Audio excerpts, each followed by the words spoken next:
You're watching the Wrestling Nerd Broadcast. Now here's your hosts, Tom, Nick, and Dave.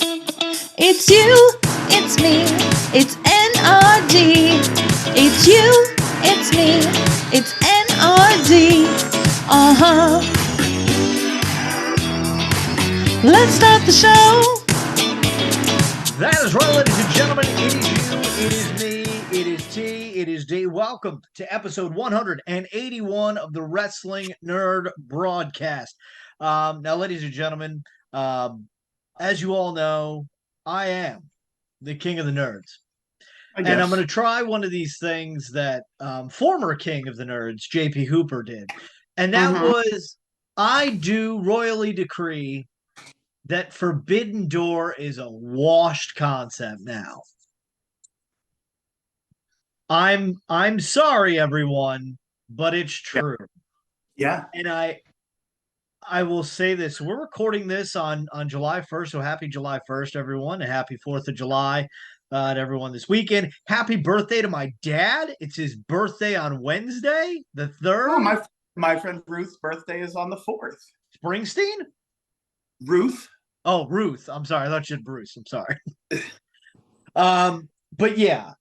So in our Patreon chat, patreon.com/WNRDB, I had this, I barely watched Forbidden Door. Like I was kind of like, so backstory, Danielle had her bridal shower the day of Forbidden Door, and I had my groomal shower, which was a lot of fun.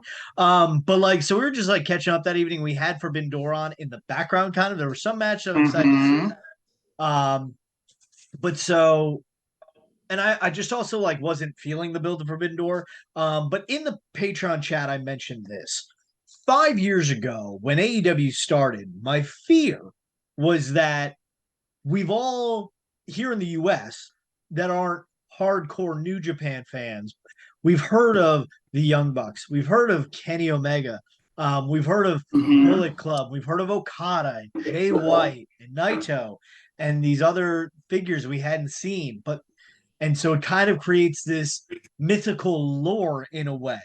And then now that shine is gone. You can't sell just the name Young Bucks, Kenny Omega anymore. It's I would compare this almost to a way, you know, I know, Tom, you might not get this because you're not a sports guy, but Yankee fans worship Babe Ruth. He is this mythical, untouchable figure. Nobody wants to put my lifetime can put Mariano Rivera and Derek Jeter in that same echelon because we've seen them. They're not as much of a mythical creature, but we know they're really good. I actually understand what you mean. So it's almost like the Beatles. I wasn't around for Beatlemania, you know. Well, they're overrated anyway. But the way that people put them on that upper echelon. Yeah, for sure. But so to get back to bashing wrestling here, the concept of Forbidden Door has now kind of washed away because if you look at the original Forbidden Door, the people that sold that show from a New Japan perspective are now all AEW guys. Yeah. There was only one match that felt like a Forbidden Door. There was one match. What was that? I want to go through real quick all of the matches. Okay. I watched it intently. I have one more thing to add. That the New Japan or just AEW's relationship with other companies in general is so one-sided that I'm not really interested in it because it's so predictable. Like I think, like, yes, Jon Moxley was the IWGP champion and lost the belt to Naito, but he lost to a New Japan guy. Whereas like AEW wins and I said this in our Patreon chat as well. AEW wrestlers and talent win titles from other companies and defend them in AEW. You've seen it with the New Japan Strong titles. You've seen it with the AAA titles, the TNA World title, and I'm sure there's others as well. But you never see a non-AEW contracted superstar win the title. I pitched this, was it 2 years already, where Tanahashi and Moxley fought each other for the vacant AEW title because Punk had to vacate it.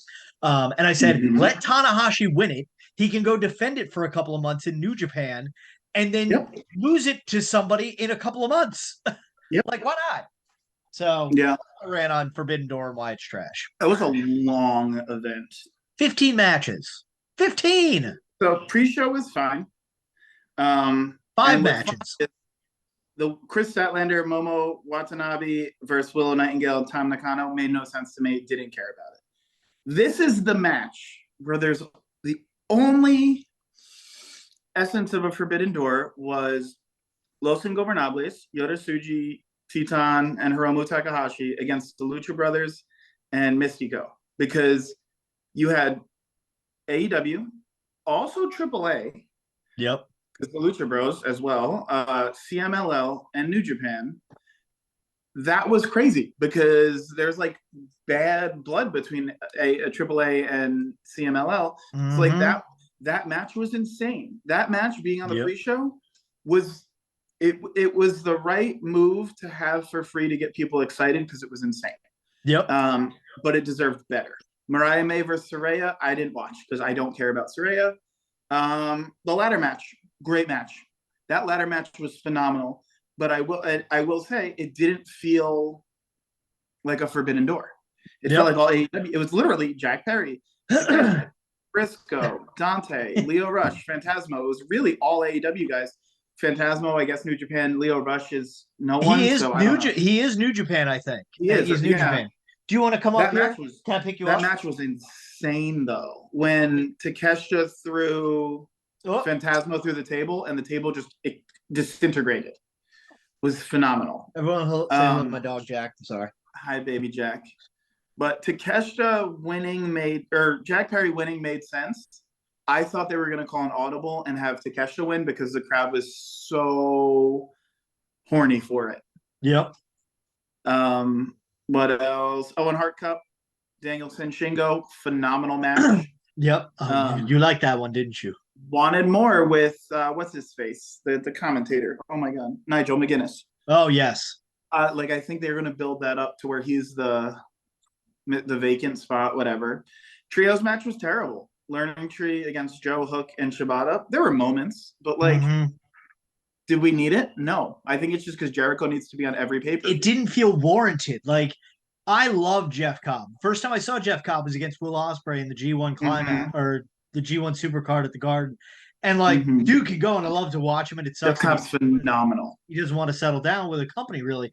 But it just feels like, okay, let's insert this New Japan wrestler that has some names stake to him. Why are we doing this? Why? This is a dynamite match. God, and I love Jericho. Jericho is one of my top 10 all-time wrestlers.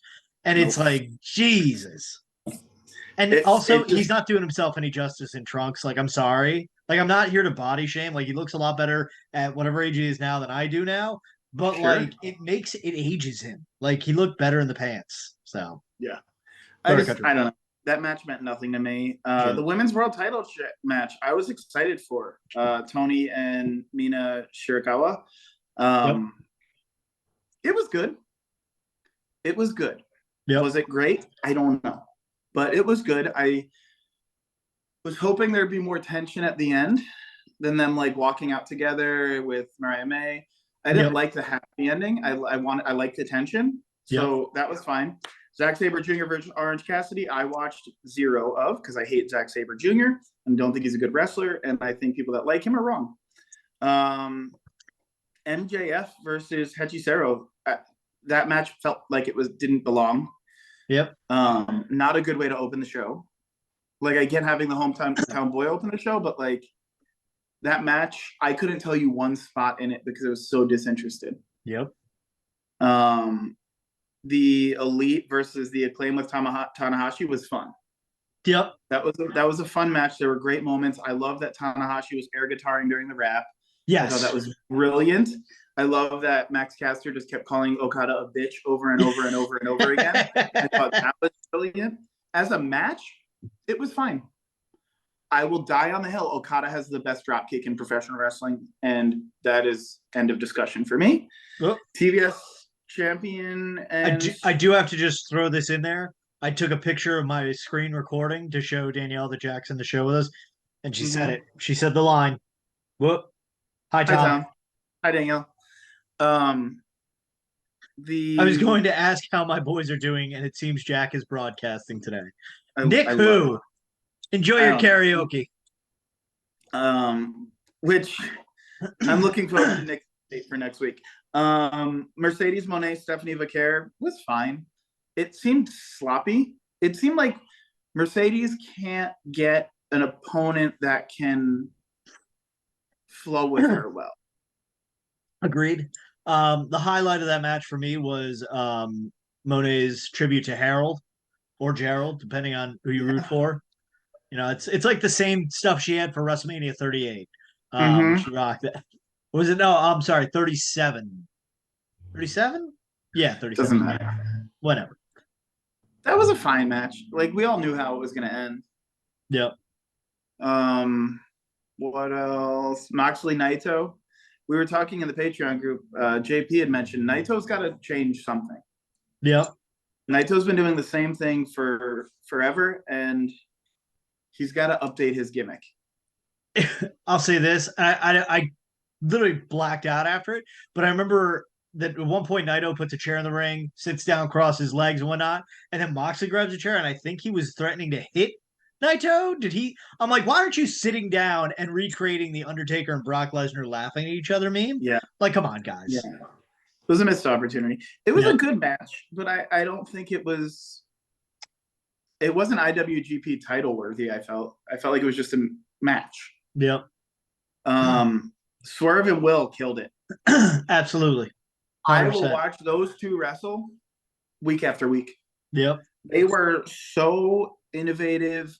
When Will almost did the Tiger Driver, I was like bouncing off my seat. I didn't have high expectations in that match. I'm not like a big Swerve guy.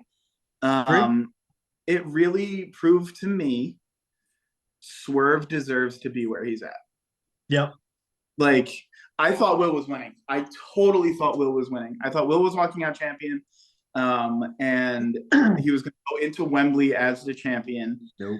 And I know it makes sense. It makes sense he didn't. But no, I got continue, and I'll give you my my future booking for you. Yeah, I am so glad that AEW got Ospreay. Yep. Because it's so much easier to watch him wrestle now. And I don't think he would be happy. And like, I enjoy WWE. I'm not one of those like one or the other type of guys. Yep. I don't think he would have been showcased as well in WWE. Agree. As far as his style of wrestling, because it's very physical. Yep. No, I completely agree with that. The hidden blade just freaks me out. I don't know how he does that without killing someone. Like, yeah. So that overall, I would say not a $50 pay-per-view. $50 as far as the amount of matches, sure. If we're talking Forbidden Door, I don't care about stories at that point. I want wrestlers from every different company wrestling each other. I don't care don't even release a card. Just tell me we're going to have wrestlers from AEW and ROH, New Japan, CMLL, AAA, TNA, GCW, whoever, and we're going to bring all these wrestlers in, and it's going to be a random draw of who wrestles who. I would love it. And don't make it $50. That's a $30 pay-per-view. But, like, do it like that, because we're not getting anything forbidden at this point. Yep. And that's the big disappointment. But before we move on to your thoughts, speaking of forbidden, I'm going to do the forbidden and open another brawler. I have mine right here. I was going to open mine too. I got my Steph. Also did not realize that it says cooked cunt on the back. Yep.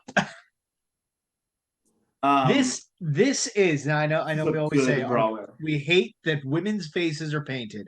This is probably, arguably, the best women's brawler ever. Yeah, I love it. Like the detail on the lips, the piercings. The piercings under the lips, the tattoo on the face, the piercing on the eyebrow. Yep. My eyebrows. My only thing is I wish they did a different color gear, because you lose the hair on the back there. You lose it on the front. That's what's going to docket points for me in the brawler. My only thing, that middle finger is a little too long. it's molded into the shoulder, which is a little weird there. It is. It's very odd. And I will say it's annoying, and I claim it all the time. I'm getting Bleed. that black bleed already. Yeah, I got a little bit in the elbow there, but other than But for what that, it's worth, solid this is a brawler. damn good brawler. It is a So, fantastic brawler. we keep doing the forbidden, maybe he'll show up. I don't know. You never know. You never know. Say his name and he appears. You never know, brother. Comes crashing down. So here's my future booking. You mentioned that you think Nigel will be in the final. No. Oh God, please don't step on the keyboard. No, he was starting to touch the keyboard. I'm like, please don't stop the recording. Come on, get down. Is that it? Okay, there you go. So this is my future booking. You mentioned how in the Owen Hart Cup, there is a wild card to be determined that will face Jeff Jarrett at some point in the first round of the tournament. Bryan Danielson obviously won his opening round, so a lot of people are speculating, oh, maybe it's Nigel McGuinness. Here's the thing that everyone's forgetting: the winner of the Owen Hart. I did it again. The winner of the Owen Hart Cup will receive. First of all, that gets crowned in like mid-July, I believe, and then at All In at Wembley, the winner of the Owen Hart Cup will receive a world title shot. So it's got to be Will. No, I don't think Will's in it. Well, it could be the wild card. So here's my prediction for the wild card. The wild card, oh damn, I put it away, is Hangman Page. Hangman Page faces Bryan Danielson for the final. Nigel McGuinness costs Bryan Danielson. They just have some bickering back and forth the entire time. And so, as a favor for helping the Elite get to the championship match, so therefore you set up Swerve Hangman. So Hangman comes back into the Elite? Yes, because remember, they said, like, sorry, we got to suspend you. Sorry, man, it's just business. Whereas they fired Kenny. So I think they're still good with Hangman. So you do Swerve Hangman part 3 or part 4, I forget which one it is, at All In Wembley. So that title match feels huge right away. Then, as a favor for helping the Elite and Hangman get into that match, they are going to give Nigel McGuinness his dream match against Bryan Danielson at Wembley Stadium. And then do you think Danielson retires from that match? I think that would be, because it's around the 1 year mark, I think, where he said, like, yeah, I'm winding down. And I think that would be I think that would be a good one, because it really circumnavigates the story. Yep. And some might say it finishes the story. You very well could. Very well could. So, yeah, I'm excited for All In this year. I wasn't last year. I watched it, but I wasn't excited. Yeah, I think it was just like the same thing with Forbidden Door. Like, we're doing All In Wembley Stadium. Remember, everybody loves SummerSlam 92 so much. Oh my gosh, finally, we're getting an arena show at Wembley. Let's go. Now you've got to actually start to booking. That's the thing. They were able to just spit out, like, the Young Bucks will be on Dynamite. Kenny Omega will be on Dark Elevation next week. And people are going to watch because they're so excited. But now I've seen the Young Bucks. I've seen Kenny Omega. It's nothing new to me. I need a reason to care. I need good storytelling. And I understand that there's long-term storytelling. We'll probably get, and this is just a prediction, maybe you do Okada versus Kenny at Dynasty or whatever, Wrestle Kingdom Dynasty, because they pretty much announced last night that there's going to be Wrestle Kingdom, and then on January 5th, there's going to be Dynasty, which will be basically New Japan's version of Forbidden Door. It's going to have CMLL, it's going to have ROH, AEW. It's going to be the same card.